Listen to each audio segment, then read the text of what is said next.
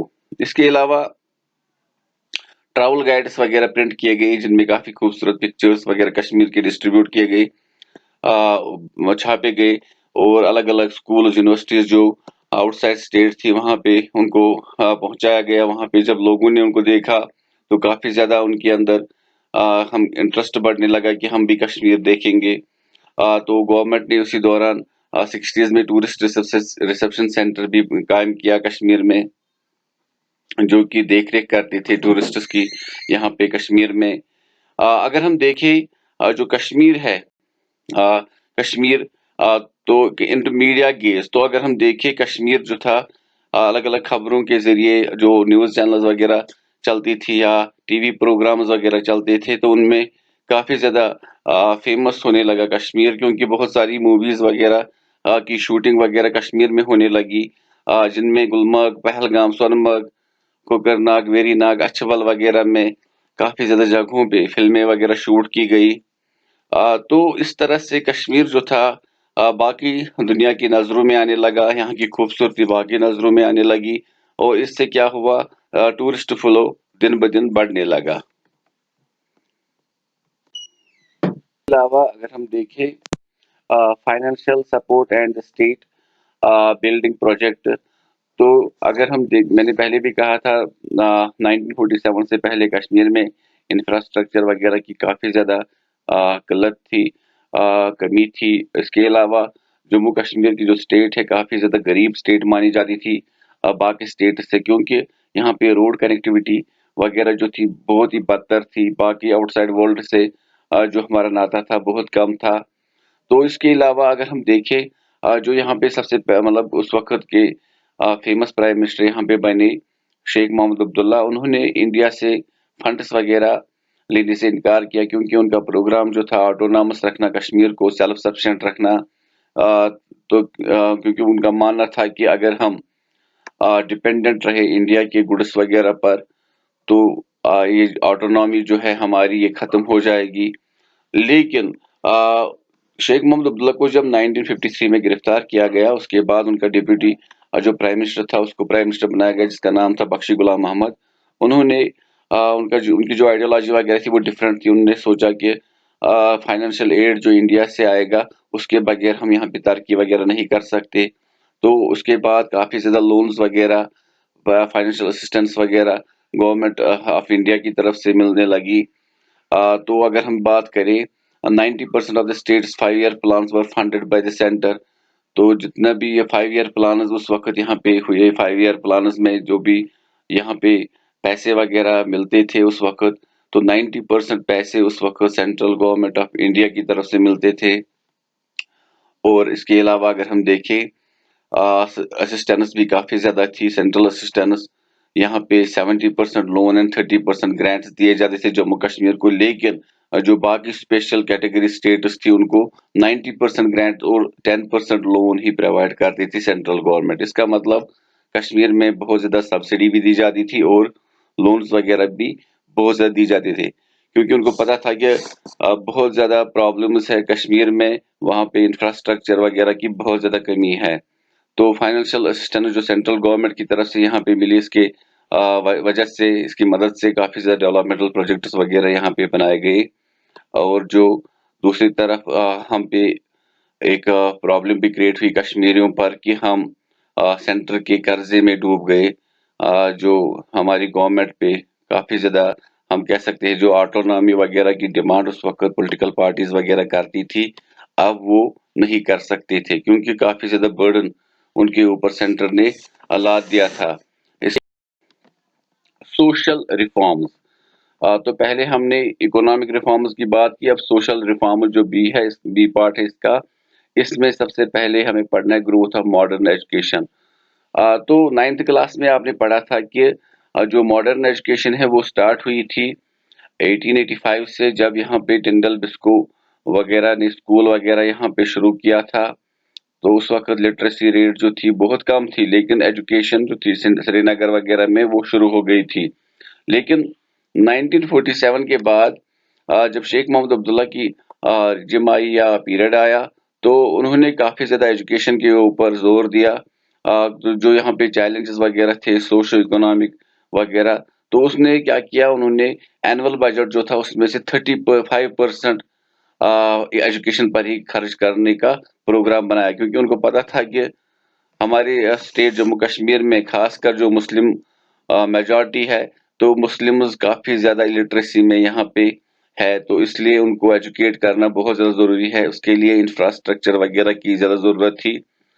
تو کافی زیادہ سلیبس وغیرہ پر بھی انہوں نے یہاں پہ زور دیا. ایجوکیشن، ایگریکلچرل ایجوکیشن انہوں نے کمپلسری کی ولیج اسکولز وغیرہ میں، تاکہ لوگ جو ہے وہ ایگریکلچر کے ریلیٹڈ پڑھ سکے. ان کو پتا تھا کہ یہاں پہ جو ولیجرز ہے وہ پوری طرح سے ڈیپینڈ کرتے ہیں ایگریکلچر پر ہی. اس کے علاوہ انہوں نے ٹاپ ٹو باٹم جو ایجوکیشنل انسٹیٹیوشنز وغیرہ تھی اس میں کافی زیادہ ریفارمز لائے. جاب اورینٹڈ کورسز وغیرہ یہاں پہ انٹروڈیوس کیے تاکہ یہاں پہ لوگوں کو جاب وغیرہ ملے. اسی دوران یہاں پہ کالج گرلز کے لیے الگ بنایا گیا، Srinagar and Gandhi memorial college بنایا گیا الگ الگ سری نگر اور جموں کے لیے. اس کے علاوہ کشمیر یونیورسٹی، جموں کشمیر یونیورسٹی جو تھی اس کو اسٹیبلش کیا 1948 میں. اس کے علاوہ یہاں پہ ٹیکسٹ بک ایڈوائزری بورڈ بھی بنایا گیا، جس کے چیئرمین خود شیخ محمد عبداللہ یہاں کے پرائم منسٹر ہوا کرتے تھے. جو یہاں پہ کافی زیادہ جو کتابیں وغیرہ کس طرح کی ہونی چاہیے، یہاں پہ کیریکولم کیسا ہونا چاہیے، پوری طرح سے وہ ان پر نظر رکھتے تھے. اس کے علاوہ اگر ہم بات کریں، جب 1953 کے بعد بخشی غلام محمد کا دور آیا، تو بخشی غلام محمد نے بھی کافی زیادہ کوشش کی کہ یہاں پہ ایریڈیکیٹ کرے الٹریسی جو ہمارے اسٹیٹ میں ہے. تو ان کا جو مقصد تھا ایجوکیشن کو کمپلسری بنانا، فری اینڈ کمپلسری بنانا، تاکہ یہاں پہ جو لوگ ہے پرائمری سے یونیورسٹی لیول تک فری ایجوکیشن جب حاصل کریں گے تو یہاں پہ لوگ لٹریٹ ہو سکتے ہیں.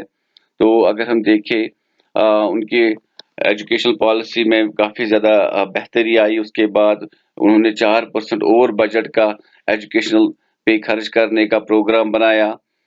کہا جاتا ہے کہ پرائمری سکولز کا نمبر جو تھا کافی زیادہ بڑھنے لگا. 1115 in the year 1950-51, 2859 in the year 60-61. تو 10 سالوں میں تقریباً جو انسٹیٹیوشنز تھے وہ ڈبل ہونے لگے. اس کے علاوہ number of high school, higher secondary schools وہ بھی کافی زیادہ بڑھنے لگے.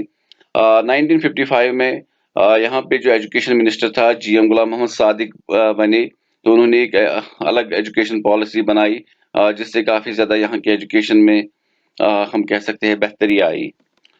تو مین ایمفیسس یہاں پہ دی گئی تھی کہ یہاں پہ جو اکنامک گولز وغیرہ ہے اسٹیٹ کے وہ پورے کیے جا سکے. اگر لوگ یہاں پہ ایجوکیٹ ہوں گے تو کل وہ جاب وغیرہ کر سکیں گے. گجر بکروال کے لیے موبائل سکولز وغیرہ کھولے گئے، کیونکہ اس وقت روڈ کنیکٹیوٹی بھی بہت زیادہ کم تھی ان جگہوں پہ جانے کے لیے. اس کے علاوہ انسپیکشنز وغیرہ یہاں پہ کیے گئے کہ اسکولز میں ایجوکیشن اچھے سے دی جا رہی ہے یا نہیں دی جا رہی ہے. ایجوکیشن آفیسرز کو اپوائنٹ کیا گیا تحصیلز میں، جو ہمارے اسٹیٹ کی تحصیلز تھے. تو special attention was given towards the development of women education. تو وومن ایجوکیشن پہ چاہے شیخ محمد عبداللہ ہو یا بخشی غلام محمد، دونوں نے ہی زور دیا. انہوں نے یہاں پہ سیپریٹ سکولز وغیرہ گرلز کے لیے بنائے، چاہے پرائمری لیول پہ ہو، ہائی اسکول لیول پہ ہو یا ہائر سیکنڈری لیول پہ. تو اس کے علاوہ ہم کہہ سکتے ہیں کہ 1947 کے بعد کا دور جو تھا ہمارے کشمیر کے لیے بہت ہی بہترین دور تھا، کیونکہ پورے جموں کشمیر میں کافی زیادہ ڈیولپمنٹل ایکٹیویٹیز ہوئی. چاہے انڈسٹریل بیس یہاں پہ بڑھنے لگی، چاہے ایجوکیشن میں کافی زیادہ اضافہ ہوا، ٹورزم سیکٹر بڑھنے لگا. تو لیکن پورا انحصار یہاں پہ جو ہماری گورنمنٹس کا تھا وہ سینٹرل گورنمنٹ کے فنڈنگ پر تھا، جو لونز وغیرہ وہ پرووائڈ کرتے تھے. اس کے علاوہ اس میں اور بھی کچھ ٹاپکس ہیں، انشاءاللہ اگلے ویڈیو میں ہم ان کو کمپلیٹ کریں گے. تب تک کے لیے اسٹے سیف، فی امان اللہ.